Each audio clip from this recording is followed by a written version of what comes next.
Hi everyone, మన diet సిరీస్లో ఇంకొక మంచి రెసిపీతో మీ అందరి ముందుకు వచ్చేసాను. వెజిటేబుల్ సలాడ్ డిఫరెంట్గా ట్రై చేశాను. మీ అందరికీ నచ్చుతుంది అనుకుంటున్నాను. ప్రాసెస్ కూడా చాలా సింపుల్. ఇందులో నేను చూపించిన క్వాంటిటీ 2 మెంబర్స్కి మోడరేట్గా సరిపోతుంది. దీంట్లో నేను బ్రాకలీ అండ్ పీనట్ ఒకటే బాయిల్ చేసుకున్నాను. మిగతా అన్నీ కూడా నేను రా వెజిటేబుల్సే యూజ్ చేశాను. ఇలా డిఫరెంట్గా ఎప్పుడు కుక్ చేసుకునే వెజిటేబుల్స్ కాకుండా ఇలా రాగా కూడా తింటే మీకు డైట్కి చాలా ఈజీగా డైజెషన్ అవుతుంది.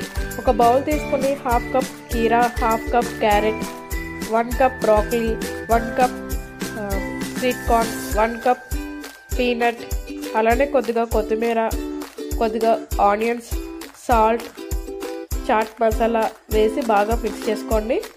చాట్ మసాలా మీకు ఆప్షనల్ అండి. ఒకవేళ లేదంటే కనుక స్కిప్ చేసుకుని లెమన్ ఒకటి స్క్వీజ్ చేసుకుంటే సరిపోద్ది. నేనైతే చాట్ మసాలాతో పాటు లెమన్ కూడా స్క్వీజ్ చేసుకుని వేసుకున్నాను. అంతే, ఇవన్నీ మిక్స్ చేసుకుని ఒక సర్వింగ్ బౌల్లోకి తీసేసుకోవడం అంతే. ఎంతో సింపుల్గా చేసుకునే diet recipe vegetable salad ready. మళ్ళీ ఇంకొక డైట్ రెసిపీతో కలుద్దాం. Thanks for watching.